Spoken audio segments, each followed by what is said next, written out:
ছোট সময় দেখতাম গ্রামগঞ্জে কোনো মেলা বসলে অন্য কোনো দোকান থাকুক বা না থাকুক লাইন করে কয়েকটা জিলিপির দোকান থাকতোই। আর মেলা শেষে সবাই একটাই জিনিস হাতে করে নিয়ে যেত মিষ্টি হিসাবে, সেটা হলো জিলিপি। আর সেই রকম আমাদের ঘরেতেও আসতো। আর আজকে সেই রকম একটা জিলিপি রেসিপি আপনাদের সামনে তুলে ধরবো। Instant jalebi recipe. আর যেরকম হবে মুচমুচে সেরকম রসালো, আর খেতেও ততখানি সুস্বাদু। নমস্কার, কেমন আছেন সবাই? নিশ্চয়ই খুব ভালো আছে। বাসন্তী রান্নাঘরে সবাইকে স্বাগত। আজকে আপনাদের একদম মুচমুচে দোকানের মতো ইনস্ট্যান্ট একটা জিলিপি রেসিপি করে দেখাবো। আর এইভাবে জিলিপি করলে চোখ বন্ধ করে যেরকম হবে মুচমুচে সেরকম হবে রসালো, এবং তার সাথে সাথে জিলিপি খেতেও হবে সুস্বাদু। তাহলে চলুন, ভিডিওটা আশা করি আপনাদের খুব পছন্দ হবে।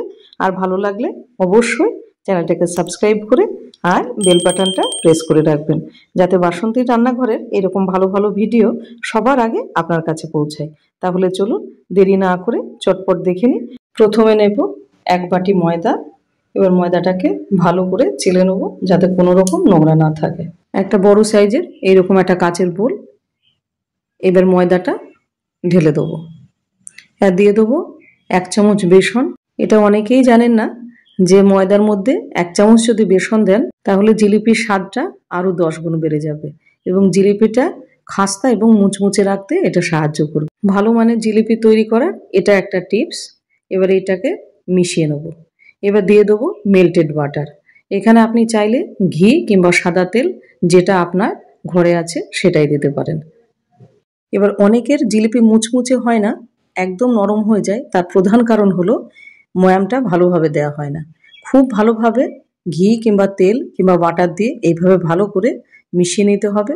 যখন দেখবেন যে এরকম দলা পেকে যাচ্ছে তখন জানবেন যে পারফেক্টভাবে ময়ামটা রেডি হয়ে গেছে।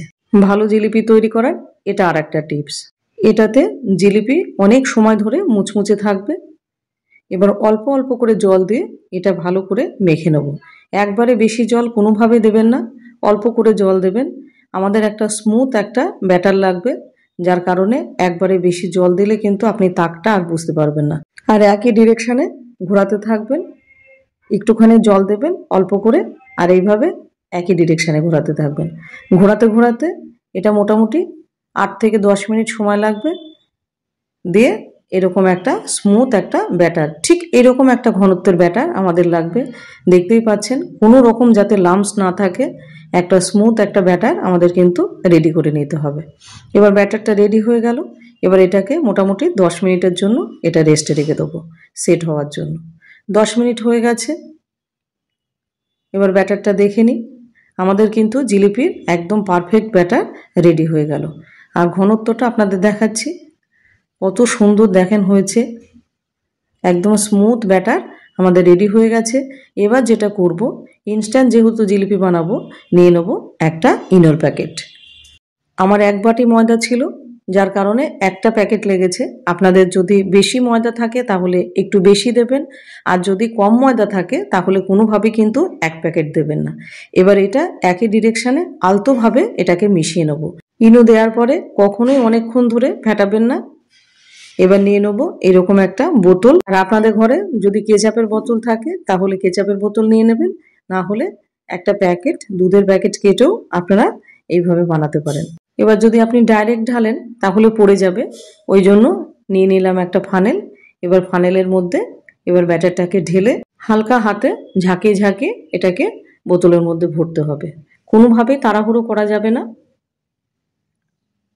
ঠিক এইভাবে আস্তে আস্তে করতে হবে। এটা একটু সময় লাগবে, কিন্তু আপনার ব্যাটার একটু নষ্ট হবে না। এবার এটা ভরা হয়ে গেলে এবার মুখটা বন্ধ করে দেবো। এবার জিলিপি ভাজার জন্য আমাদের একদম বোতলটা রেডি করে নিলাম, একদম রেডি হয়ে গেল।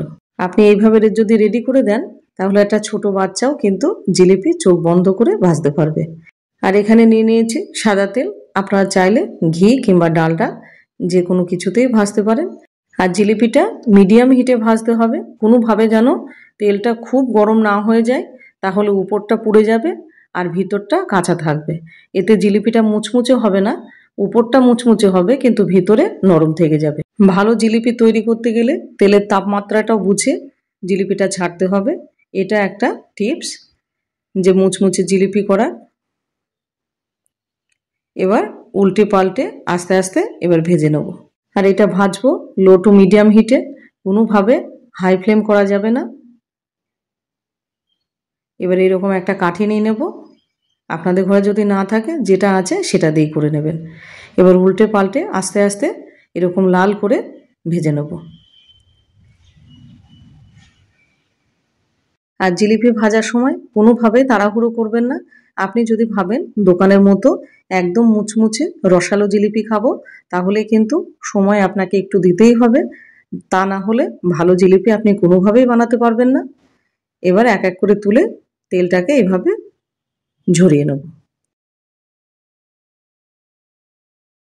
এবার আর একটা ব্যাচ দেব। আমার যেহেতু জায়গাটা ছোট, ওই জন্য 3টে করেই দিতে হচ্ছে। আর ব্যাটারটা কতখানি পারফেক্ট হয়েছে দেখে বুঝতেই পারছেন, দেওয়ার সাথে সাথে কিন্তু জিলিপিটা ফুলে যাচ্ছে একদম ইনস্ট্যান্ট। আর এদিকে আমাদের চিনির শিরাটা করে নেব। নিয়ে নেব 1 বাটি চিনি, আর নিয়ে নেব তার 1.5 গুণ জল, অর্থাৎ 1.5 বাটি জল নেব। আর হাফ বাটি নেব।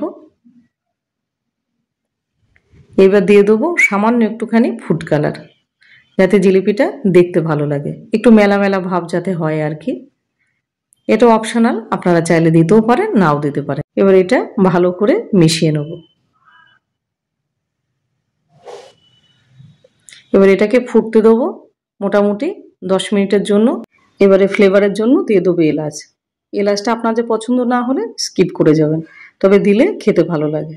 এবার এটা মোটামুটি একটা চটচটে একটা শিরা তৈরি করব। এবার দিয়ে দেবো একটুখানি লেবুর রস।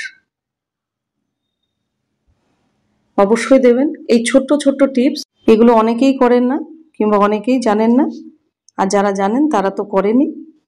এবার এটা দিয়ে ভালো করে মিশিয়ে এটাকে ফুটতে দেব। চিনির শিরা রেডি করে তারপরেও ভাজতে পারেন। আবার একদিকে চিনির শিরাটা রেডি হয়ে থাকলো, এদিকে ভাজবেন আর শিরার মধ্যে দেবেন। দুটোই করা যায়, যেটা আপনার সুবিধা মনে হয় সেটাই করবেন। আর এদিকে শিরাটাও কিন্তু ফুটে গেছে, চিনির শিরাটা। এবার কিরকম হয়েছে একবার দেখিয়ে দিই। একটা চটচটে ভাব কিন্তু তৈরি হয়ে গেছে। এবার এটাকে আর বেশি জাল করব না, একটা মোটামুটি একটা গাঢ় চটচটে ভাব আমাদের এরকমই একটা শিরা লাগবে। এবার গ্যাসের ফ্লেমটা অফ করে দেব। এবার অফ করে দেওয়ার পরে তারপরে এবার এক এক করে জিলিপিগুলো এর মধ্যে দিয়ে দেবো। এবার খানিকক্ষণ একটুখানি নাড়াচাড়া করে 1-2 মিনিট মতো ওর মধ্যে রেখে দেবো। বেশিক্ষণ রাখবেন না, মোটামুটি 2 থেকে 3 মিনিট রাখার পরে একটু এপিট ওপিট করে একটা এরকম ছাঁকনির সাহায্যে এইভাবে তুলে নেব। একটু রেস্টে রেখে দিতে হবে। এবারে তুলে নেব। ঠিক এইভাবে পরপর সব জিলিপিগুলো ভেজে আর এইভাবেই তুলে নেবেন। এবার এটা তুলে একটা অন্য জায়গায় রেখে দেব। আবারও সেম প্রসেসে আর একবার দেখিয়ে দিচ্ছি। এরকম ভেজে এরকম দিয়ে দিলেন শিরার মধ্যে, তারপরে খানিকটা রেস্টে রেখে দেবেন, তারপরে এপিট ওপিট করে এবার তুলে নেবেন। আর এইভাবেই সবগুলোকে রেডি করে নেবেন, তাহলেই তৈরি হয়ে যাবে একদম দোকানের মতো মুচমুচে রসালো ইনস্ট্যান্ট জিলিপি। যারা রন্ধনে হাতে খড়ি দিচ্ছেন তারাও কিন্তু একদম চোখ বন্ধ করে এইভাবে জিলিপি বানিয়ে নিতে পারবেন বাড়িতে, এবং দেখে বিশ্বাসই হবে না যে আপনি প্রথম এই জিলিপিটা বানাচ্ছেন।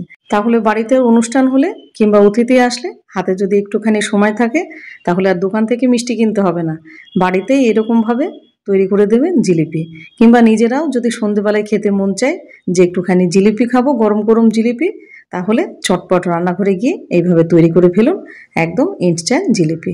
আর কতখানি রসালো এবং মুচমুচে হয়েছে সেটা দেখতেই পাচ্ছেন। আর ভিডিওটা আপনাদের কেমন লাগলো? আশা করি ভিডিওটা খুব পছন্দ হয়েছে। শুধু পছন্দই হয়নি, কাজেও আসবে আপনাদের। এই ছোট্ট ছোট্ট টিপস যদি আপনি ফলো করেন, তাহলে কিন্তু সবার চাইতে আপনার জিলিপি সেরা হবে। ভিডিওটা যদি ভালো লেগে থাকে অবশ্যই একটা সুন্দর করে কমেন্ট এবং একটা লাইক দিতে ভুলবেন না। আর শেয়ার করে দিন যে জিলিপি পারে না তাকে। ভালো থাকবেন, সুস্থ থাকবেন।